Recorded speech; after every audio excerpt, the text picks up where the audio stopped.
Hello everyone, कैसे हैं आप लोग। आशा करता हूं कि आप लोग अच्छे होंगे। स्वागत है आपका अपना YouTube channel math with Pinkesh पर।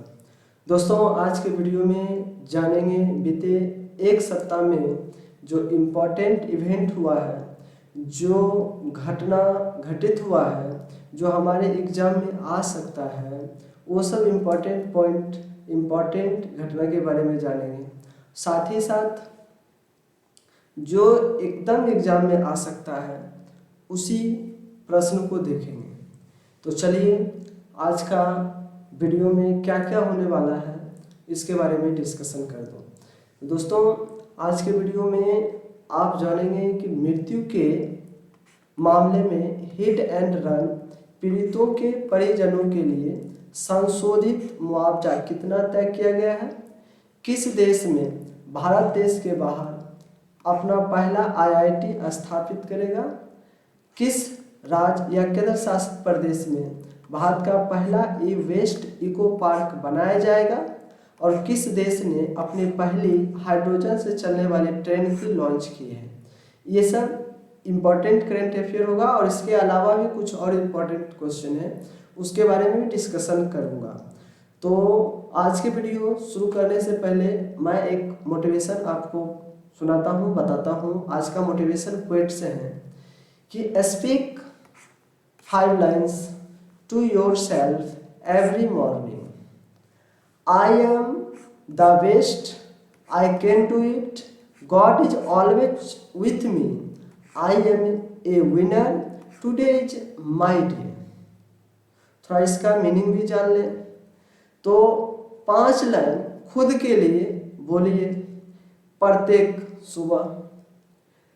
मैं बेस्ट हूँ, सबसे बेस्ट हूँ, मैं यह कर सकता हूँ, भगवान हमेशा मेरे साथ है, मैं विजेता हूँ, क्योंकि आज का जो दिन है मेरा दिन है। तो हमेशा सुबह में आप इस क्वेट को जरूर स्मरण करें और अपने कार्य करें। चलिए, आज का सेशन शुरू करते हैं। तो सबसे पहला प्रश्न आप देख रहे होंगे कि किस देश ने पहली बार हाइड्रोजन से चलने वाली ट्रेन लॉन्च की है। तो इसका जो राइट आंसर है जापान है। इसका जो राइट आंसर है जापान है। और थोड़ा सा जापान के बारे में जान लेते हैं। जापान की जो राजधानी है, कैपिटल जो है, वो टोक्यो है। ठीक है, कहाँ है? टोक्यो है। तो टोक्यो से थोड़ा सा हमें याद आ गया, जब मैं 8 क्लास में पढ़ रहा था तो 8 क्लास में एक प्रश्न आया था कि यही जापान की राजधानी कहाँ है। तो उसमें ऑप्शन था, 4 ऑप्शन था। उसमें उस समय मैंने सर से पूछे, सर जापान की राजधानी कहाँ है? तो सर एक संकेत में इसका जवाब दिए, देखो हमसे ना टोक्यो, है ना। तो मैंने समझ गया कि जापान की राजधानी टोक्यो है ना। तो टोक्यो पे मैंने टिक कर दिया। और इसके बारे में आप जानिए, जापान की राजधानी टोक्यो हो गया कैपिटल। यहाँ करेंसी क्या है? करेंसी क्या है? करेंसी यहाँ की मुद्रा क्या है? तो यहाँ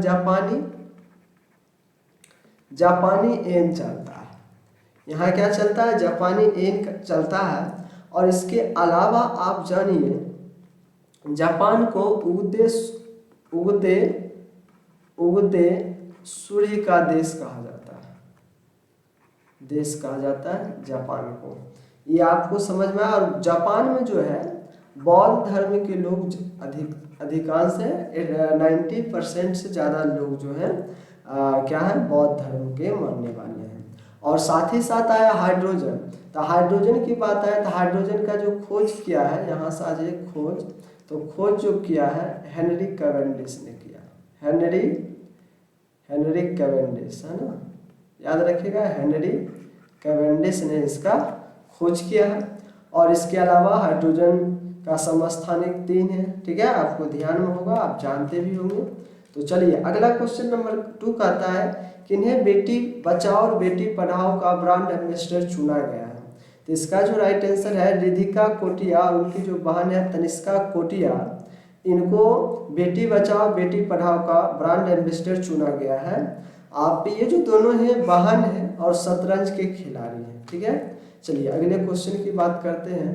क्वेश्चन नंबर 3 कहता है किस IIT Indian institute of technology के द्वारा विश्व का सबसे छोटा वेयरेबल एयर प्यूरिफायर लॉन्च किया गया है। तो ये जो कहाँ किया गया है, तो ये जो दिल्ली आईआईटी के द्वारा या आईआईटी दिल्ली के द्वारा ये लॉन्च किया गया। ठीक है, चलिए प्रश्न 4 की बात करते हैं। कहता है अंतर्राष्ट्रीय एक्टिविस्ट समूह और आंदोलन एनोनिमस ने किस देश के खिलाफ साइबर युद्ध की घोषणा की। तो इसका जो राइट आंसर है रूस। आप जानते ही हैं कि रूस और यूक्रेन के बीच युद्ध हो रहा है ना, उसी से रिलेटेड था। और जापान के बारे में और कुछ डिस्कशन करेंगे, लेकिन आगे की बात करते हैं। पहले अगला है कि भारतीय रेलवे द्वारा देश के पहले 473.25 मीटर लंबा केबल ब्रिज कहाँ बनाया जाएगा। तो ये जो बनाया जाएगा दोस्तों, ये बनाया जाएगा आपका जम्मू कश्मीर में। कहाँ बनाया जाएगा, जम्मू कश्मीर। अब देखिए जम्मू कश्मीर अब कैसा प्रदेश है, तो केंद्र शासित प्रदेश है। ठीक है, केंद्र शासित प्रदेश है। ये आपको यहाँ जो है 20 डिस्ट्रिक्ट है। डिस्ट्रिक्ट कितने हो गए, डिस्ट्रिक्ट जो है 20 है, ये आपको याद रहेगा। उसके बाद ये केंद्र शासित प्रदेश है। यहाँ के जो सीएम है पंकज मित्तल है। और यहाँ के जो गवर्नर है वो है मनोज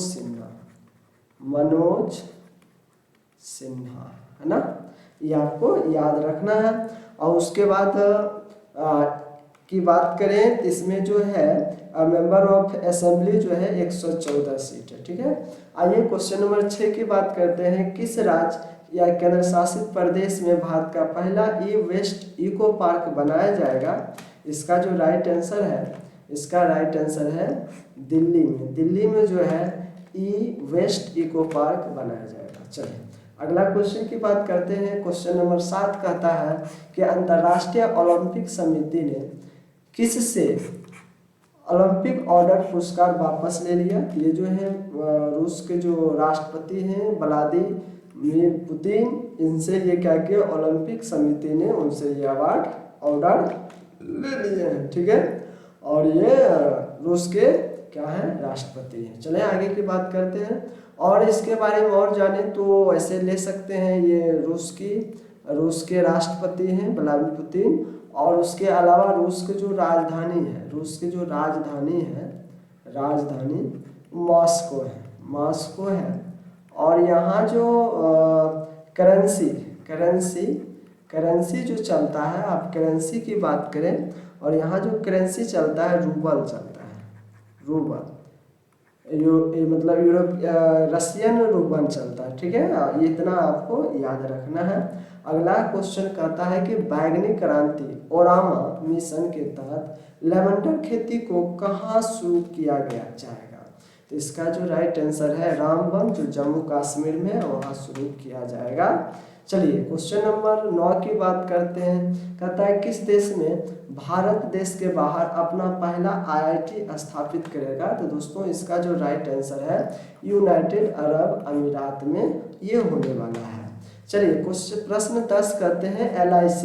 एलआईसी के म्यूचुअल फंड के नए एमडी और सीईओ कौन बने हैं। तो इसका जो राइट आंसर है ये बने हैं टीएस रामकृष्णन ने बने हैं। अब देखिए आपको ध्यान में रहना चाहिए कि एलआईसी का फुल फॉर्म क्या होता है। देखिए life Insurance Corporation of India. ठीक है, दूसरा एमडी का क्या होता है, मैनेजिंग डायरेक्टर होता है। सीईओ का क्या होता है, तो चीफ एग्जीक्यूटिव ऑफिसर होता है, ये आप याद रखिएगा। चलिए क्वेश्चन नंबर 11 की बात करें। कहता है कि हिमालय जड़ी बूटियों के संरक्षण में अपना योगदान देने के लिए किस राज्य में जैव विविधता पार्क की स्थापना करेगा। तो इसका जो राइट आंसर है हिमाचल प्रदेश। अब देखिए हिमाचल प्रदेश के बारे में कुछ तो जानना ही पड़ेगा। यहाँ की राजधानी कहाँ है, तो यहाँ की राजधानी शिमला है, आपको मालूम होगा शिमला। उसके अलावा यहाँ ध्यान रखिएगा, यहाँ के जो सीएम है वो के हैं, तो जय राम जयराम ठाकुर। ठीक है, ये आपको ध्यान में रखना है। इसको लैंड ऑफ गॉड के भी नाम से जाना जाता है, मतलब हिमाचल प्रदेश को देवभूमि भी कहा जाता है। और इसके बारे में बात करें तो यहाँ देखिए, डिस्ट्रिक्ट की बात करें, डिस्ट्रिक्ट तो 12 है, राज्यसभा की बात करें तो 3 है, लोकसभा की बात करें तो 4 सीट है।